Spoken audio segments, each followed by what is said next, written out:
कि जब आंखों में अरमान लिया मंजिल को अपना मान लिया। कहना चाहूँगा दोस्तों कि जब आंखों में अरमान लिया मंजिल को अपना मान लिया, मुश्किल क्या आसान क्या ठान लिया तो ठान लिया। हेलो दोस्तों, आप सभी का स्वागत है आपकी अपने यूट्यूब चैनल SSN 1 में। दोस्तों मैं हूं सोसप्टा और आपकी दोस्तों मैथ की क्लास और काफ़ी ज़्यादा शानदार क्लास होने वाली है। दोस्तों आज की क्लास में वैसे प्रश्न शामिल किए जो आपके आगामी सभी परीक्षाओं के लिए काफ़ी ज़्यादा महत्वपूर्ण है दोस्तों। तो आप सारे प्रश्न को बहुत ही इसी तरीके से देखेंगे और समझने का भी प्रयास करेंगे दोस्तों। तो आइए हम सारे प्रश्न को बारी बारी से सोल्व करते हैं। और दोस्तों आपके सामने ये पहला प्रश्न है और दोस्तों इस टाइप का प्रश्न हमेशा एग्जाम में देखने को जरूर मिलता है। और दोस्तों बहुत ही सिंपल है, इसमें आपको ज़्यादा कुछ नहीं करना है। प्रश्न क्या कह रहा है दोस्तों? प्रश्न कह रहा है कि 2a - 5b = 0 तथा 5b - 4c = 0 हो तो दोस्तों हम लोगों को बताना है कि c अनुपात a का मान क्या होगा। दोस्तों बहुत ही सिंपल है, यहाँ पे दोस्तों सभी लोग ध्यान दीजिएगा।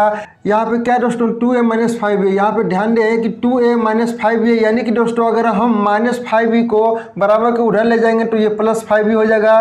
तो हम इसको लिख सकते हैं 2a = 5b के रूप में हम इसे लिख सकते हैं दोस्तों। यहाँ पर भी हम इस प्रकार से लिख सकते हैं। यहाँ पे क्या है कि 5b - 4c है तो दोस्तों हम 5b अगर -4c को उधर ले जाएंगे तो ये क्या होगा, ये प्लस में 4c होगा। उम्मीद करते हैं कि दोस्तों आप लोगों को यहाँ तक समझ आ गया होगा। दोस्तों अब हमें यहाँ पे क्या करना है, ध्यान से देखना होगा कि यहाँ पे क्या दोस्तों 5b है यानी कि दोस्तों 5b बराबर यहाँ पे 4c के रूप में दिया हुआ है। तो दोस्तों हम इसको यहाँ पे लिख सकते हैं 2a = 5b की जगह पर क्या दोस्तों 5b की जगह पर यहाँ क्या है 4c है, तो हम यहाँ पे 4c के रूप में लिख सकते हैं। ध्यान दें यहाँ पे दोस्तों, यहाँ पे अगर 2 इधर दोस्तों क्या 4 ये गुणे में है तो बराबर के इधर अगर तो ये भागे में होगा। और दोस्तों ये c और इधर a क्या है गुणे में है तो c बराबर के इधर अगर तो ये भागे में होगा।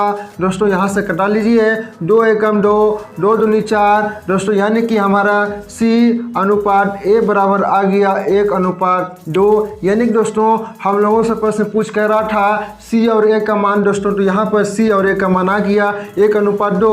आप चाहते दोस्तों तो यहीं से डायरेक्ट कर सकते थे कि c का मान कितना है 1 है और a का मान कितना है 2 है। दोस्तों देखेंगे 1:2 किस ऑप्शन में है, तो हमारा ऑप्शन नंबर ए में दिया हुआ है 1:2 के रूप में। दोस्तों तो उम्मीद करता हूं कि आप लोगों को प्रश्न समझ आ गया होगा। दोस्तों बहुत ही सिंपल सा प्रश्न था और इस टाइप के प्रश्न हमेशा एग्जाम में पूछे जाते हैं दोस्तों। तो चलिए अब अगले प्रश्न की ओर चलते हैं।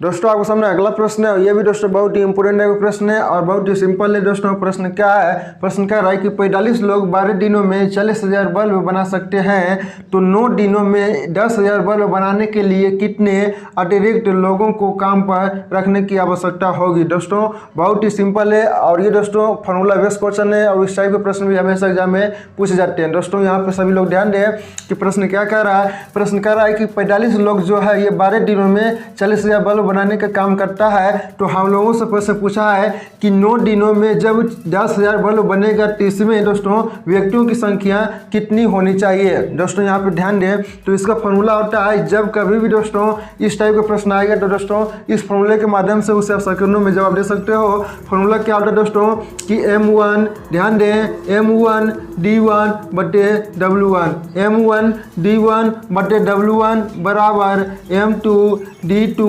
बटे W2। दोस्तों इस फॉर्मूले के माध्यम से ऐसे प्रश्नों का आप जवाब चुटकियों में दे सकते हो। दोस्तों यहाँ पे सिर्फ आपको मान रखना होगा। यहाँ पे क्या है दोस्तों M1 की जगह पर क्या है 45 लोग हैं तो यहाँ पे 45 गुने यानी कि दोस्तों D1 क्या हुआ कि दिन की संख्या इसमें कितनी है तो 12 दिन में दोस्तों। और काम क्या हो रहा है इसमें 40,000 बल्ब बनाने का काम हो रहा है दोस्तों। तो यहाँ पे 40,000 लिखेंगे। ध्यान दें यहाँ पे सभी लोग M2 यहाँ पे प्रश्न पूछ रहा है कि 9 दिनों में जब 10,000 बल्ब बनेगा दोस्तों तो कितने व्यक्ति की आवश्यकता होगी। तो यहाँ पे दोस्तों जो M2 की जगह पर है मान लीजिए कि दोस्तों X व्यक्ति है जो कि 9 दिनों में 10,000 बल्ब बनाएगा दोस्तों। तो यहाँ पे सभी लोग ध्यान दें तो यहाँ पे D2 के मान कितना है यानी कि दिन की संख्या यहाँ पे कितना है 9 दिन है दोस्तों। और बल्ब कितना बन रहा है यहाँ पे 10,000 बन रहा है दोस्तों। उम्मीद करता हूँ कि आप लोगों को यहाँ तक समझ में आ गया होगा। यहाँ यहाँ से कटा लीजिए 1 0 2 0 3 0 4 0 और 1 0 2 0 3 0 4 0, यानी कि दोस्तों 4 0 से 4 0 कैंसिल हो गया। और यहाँ से कटा लीजिए 4 यहाँ 12 और 9 5 45 हो गया। दोस्तों यहाँ से कितना आ गया 15 और यहाँ पे 10 बचा हुआ है, तो 15 डहा में कितना हो गया दोस्तों, यानी कि x का मान आ गया हमारा 150। दोस्तों देखेंगे 150 किस ऑप्शन में है दोस्तों, तो 150 हमारा ऑप्शन नंबर बी में दिया हुआ है। यानी कि दोस्तों जब वो 45 लोग 12 दिनों में यहाँ पे 40,000 बल्ब बना सकते हैं, तो यहाँ पे 9 दिनों में 10,000 बल्ब बनाने के लिए दोस्तों इसमें 150 व्यक्तियों की आवश्यकता होगी। दोस्तों उम्मीद करता हूँ कि आप लोगों को यह भी प्रश्न समझ में आ गया होगा, और कभी भी इस टाइप का प्रश्न तो इस फार्मूले के माध्यम से दोस्तों आप उसे सेकंडों में जवाब दे सकते हो। फार्मूला क्या है दोस्तों कि m1d1/w1 m1d1/w1 बराबर m2d2/w2। दोस्तों कभी भी इस टाइप के प्रश्न आएंगे तो इस फार्मूले के माध्यम से उसे आप चुटकियों में जवाब दे सकते हो। दोस्तों तो चलिए अब अगले प्रश्न की ओर चलते हैं।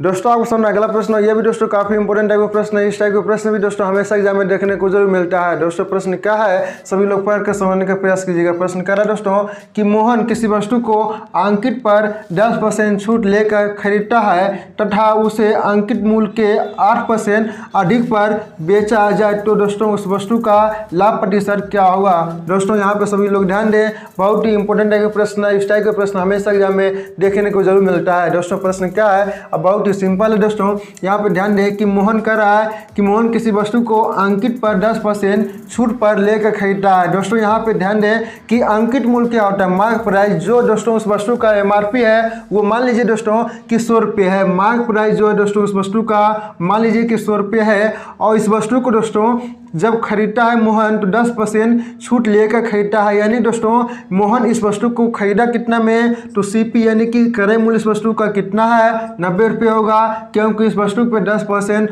छूट लेकर खरीद रहे हैं। दोस्तों तो खरीदेंगे 10% छूट लेकर तो कितना होगा 90 रुपये होगा, और इस वस्तु का MRP कितना था यानी कि मार्क प्राइस था 100 रुपये।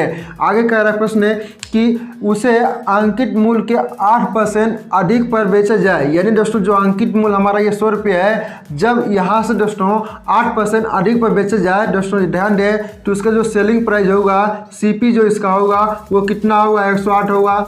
इस वस्तु को जब हम खरीदे थे तो उस समय 10% छूट लेकर खरीदे, तो छूट लिए तो कितना हुआ 90 रुपये हो गया। अब दोस्तों जब इसे 8% अधिक पर बेचा जाएगा तो कितना होगा 108 होगा, और उस वस्तु का मार्क प्राइस कितना 100 रुपये है। उम्मीद करते हैं कि दोस्तों आप लोगों को यहाँ तक समझ में आ गया होगा। आगे क्या कह रहा है दोस्तों कि उसका लाभ प्रतिशत क्या होगा। दोस्तों यहाँ पर सभी लोग ध्यान दें कि जब हम वस्तु को दोस्तों यहाँ पे 90 रुपये में खरीदे थे, 90 रुपये में खरीदारी मूल्य है ये, और 108 रुपये दोस्तों ये क्या है सेलिंग प्राइस है। दोस्तों तो 90 और 108 के बीच कितना अंतर है दोस्तों, तो यहाँ पे 18 का अंतर है। ध्यान दें कि जब हम वस्तु को 90 रुपये में खरीदे थे और 108 रुपये में बेचेंगे तो लाभ कितना हुआ दोस्तों, यहाँ पे 18 रुपये का लाभ हुआ। लेकिन दोस्तों ध्यान दें कि हम लोगों से प्रश्न पूछा क्या है कि लाभ प्रतिशत क्या होगा, तो दोस्तों इसे हम प्रतिशत में निकालना है। तो प्रतिशत में किस प्रकार से निकालते हैं, ध्यान दें तो यहाँ पे 18 बटे करेंगे।